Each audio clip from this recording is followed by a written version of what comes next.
আসসালামু আলাইকুম ওরহমতুল্লাহি ওবরাকাতুহু। আগে ভিডিওটা দেখেন। কিয়ামের নাম দিয়ে দীর্ঘক্ষণ মানুষকে দাঁড় করাইয়া আবার সেখানে লম্বা নাম ধরিয়া মানুষকে বিরক্ত করা, এটা তো ইসলামের মধ্যে কোনোভাবে উচিত নয়। মুস্তাফা জানের রহমত হচ্ছে সেখানেও কোথায় গাছতলার পীর, মাসতলার পীর, আগরতলার পীর, বটতলার পীর, সব পীরের নাম আনছে কোন জায়গায়? এই মুস্তাফা জানের রহমত পেলাকু সালামের ভিতর আনতে আনতে সেটাকে আরেক লম্বা করেছে, আবার দশে আরেকটা নাথ। ভিডিওটাতে দেখলেন। এখন প্রশ্ন হচ্ছে ইউজুর আব্দুল আজিজ রেজভি ইনি বলছে মিলাদ ক্যাম্প দীর্ঘ কেন পড়তে হবে, আর দীর্ঘ করে মানুষের কষ্ট বা অনেকক্ষণ মানুষজন বসা ছিল এই যুক্তিও দিছি, কিন্তু আবার সেরা করে যে যুক্তিটা আসলে কি বলবো, এই যুক্তির আওতায় পড়ে না। কারণ এটি যুক্তিটা যদি যুক্তি বলা হয় তাহলে যুক্তি অপমান হবে। তো আমার প্রশ্ন হচ্ছে, এই যে আব্দুল আজিজ উনি বলছেন মিলাদ কিয়াম দাঁড়িয়ে পড়লেন, আচ্ছা ভাই ঠিক আছে দাঁড়িয়ে পড়ছি, ঠিক আছে বেশিক্ষণ করে পড়ছি, এটা নিয়ে ওনার মাথা ব্যথা। তো উনি এটা নিয়ে যদি ওনার মাথা ব্যথা হয়, ভাই তুই পড়িস না, ভাই তোর পড়ার দরকার নাই, তোর যদি পড়তে মন না আসে তাহলে তুই পড়িস না, ভাই তুই এটা নিয়ে মাতামাতি করবি। এই দেখেন এরপর একটা কি মিলাদ কিয়াম পড়ছে, আবার এরপর মোস্তাফা জান রহমত পড়ছে। এই মোস্তাফা জান রহমতের ভিতরে নাকি আগরতলা, গাছতলা, বাঁশতলার পীরের নাম নিতে নিতে সব শেষ। আরে ভাই তুই গাছতলা বাঁশতলা যে তুই বলস, আরে বেটা তুই মিলাদ ক্যাম্প করছিস বেটা, আমরা অনেক দেখছি বেটা, তুই যে মিলাদ ক্যাম্পগুলো পড়ছস বেটা, অনেক মিলাদ ক্যাম্পে দেখছি তুই অনেক পীরের নাম নিছস। তো এই পীরের নাম নিছস মানে কি তার মানে আমি ওই পীরগুলো খারাপ বলছি এমন না, ওই পীরগুলো তো হক। তো আমি আমার ফিরের নাম নিই, এটা আমার ব্যক্তিগত ব্যাপার, তুই তোর ফিরের নাম নে, যে যার ফিরের নাম নোক, ঠিক আছে ভালো কথা। আর বেড়া আমাদের চট্টগ্রাম জামিয়া শরীফে গিয়ে যদি তুই এই কথাটা বলো, তোর তোর তোর বেড়া জুতা দিয়ে বাইরেতে বেড়া তোর জামিয়া থেকে বাইরে করে দিবে বেড়া, বেয়াদবর বাচ্চা, বেয়াদব কোথা করে বেড়া, গালবাজি খরচ বেড়া যেটা এটা ফাইজলামের একটা লিমিট থাকা দরকার বেড়া। তারপর আবার কি মোস্তফা জানার মতো পর আর বেটা নাত রসুল নিয়ে তোর এত অ্যালার্জি কেন বেটা, তুই অনেক নাত লিখছস বেটা, তুই তো অনেক নাত লিখছস, তুই নিজে তো তুই নাতগুলো নিজের নাতগুলো নিজে ফরজ বেটা, বাজা বক্তা আসস বেটা, তোর গজবের কথা করবে না। আরে বেটা তুই যে নাম আনিস যে আব্দুল আজিজ রেজবির আছেন, এই রেজবিরটা মানহানি হয় বেটা, কাটে দিস বেটা, তুই এই সমস্ত ফালতু কথা যদি বলস বেটা, তোর বিয়াদবর বাচ্চার কোথাকার ফাইজলামি করস বেটা, এখানে যেখানে সেখানে যেটা সেটা নিয়ে।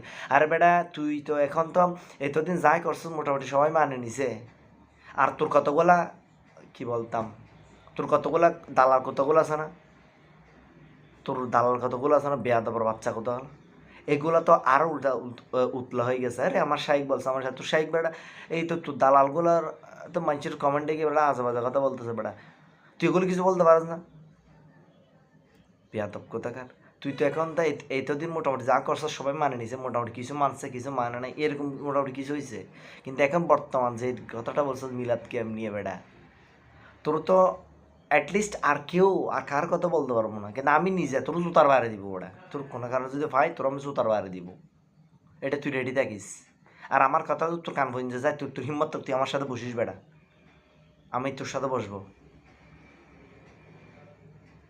ফাইজলামি করস কতক্ষণ বলেন মাজার মদ ড্রামাটার মদ পাওয়া যায়। আর বেটা ড্রামাটার মদ যে জায়গায় পাওয়া পাইছিল তুই ওই জায়গায় বেটা ওইটা প্রতিবাদ করছস বেটা, তুই ওটা তো তুই প্রতিবাদ করস না বেটা, গালবাজি করস যেখানে এখানে, কতক্ষণ মাঝভান্ডার দরবার নিয়ে, কতক্ষণ এই যে শেরেমোলার দরবার নিয়ে, আর কতক্ষণ আবার বলছস যে কি বিভিন্ন ফিরের নাম নেই, এত ফিরের না। আর ভাই তুই যে মিলাদ, আমি যে শুননি ভাই, শুন আমি শুননি, এখন আমাদের সবচেয়ে যে একটা তৃপ্তির জায়গা যেটা আছে এটা হচ্ছে নাত রসুল এবং মিলাদ কিয়াম।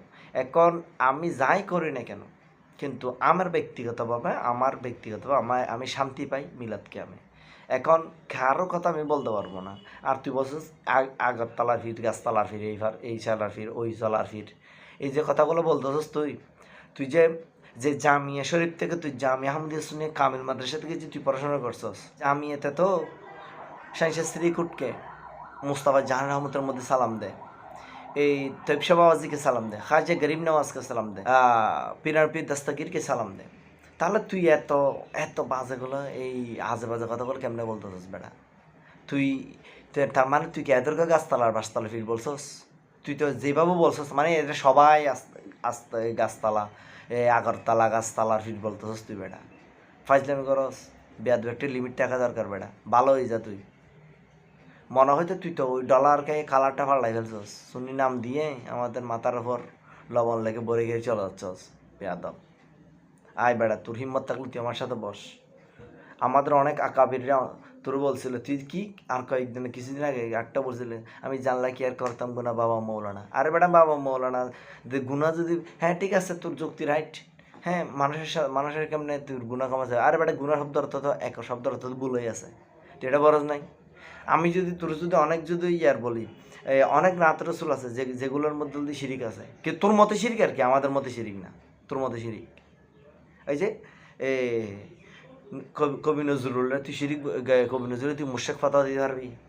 হ্যাঁ, নবী মোর পরশমণি, নবী মোর সোনার কর, নবীর নাম জপে যে সেই তো দুজাহানের ধ্বনি। আরে বেটা দুজাহানের ধ্বনি কেমন হয়?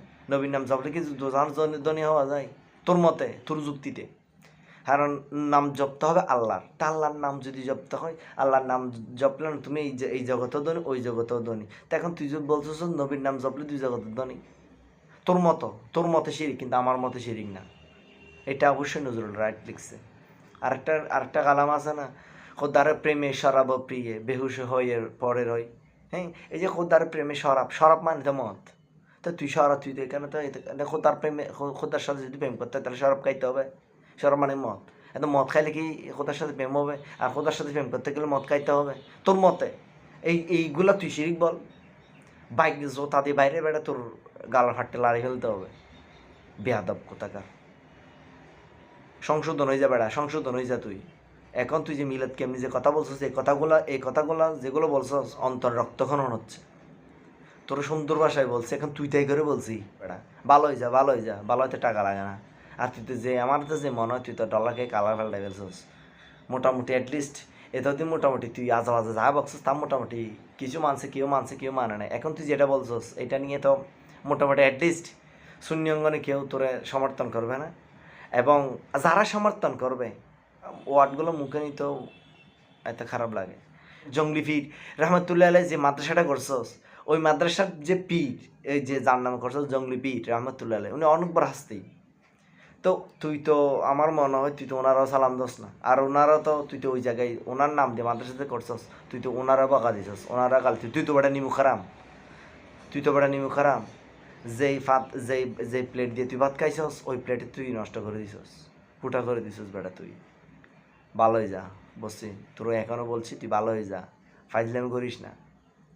আর এইসব বেয়াদবির কারণে তুই অনেক অনেক নিচে পড়ে গেছস, এটা মাথায় রাখ। ভালো হয়ে যা, তোর এখন তুই তাই করে বলছি, কারণ তুমি আর হুজুর বলার যোগ্যতা তুই রাখস না বেটা গজবি।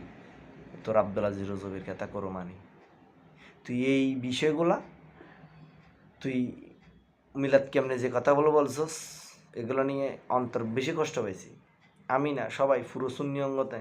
আর বিশেষ করে সুন্নি ভাইরা যারা আমার ভিডিওটা দেখছেন আপনাদের বলছি, আপনারা এই ধরনের নামদারি মুনাফিক বাটফার সিটিং এগুলো থেকে দূরে থাকবেন।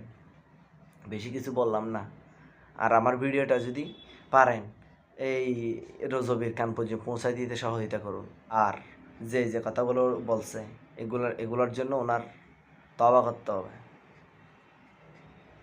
ওনারে তওবা করতে হবে, লাইভে এসে ক্ষমা চাইতে হবে। যাই হোক, ভালো থাকবেন। আসসালামু আলাইকুম ওয়া রাহমাতুল্লাহি ওয়া বারাকাতুহু।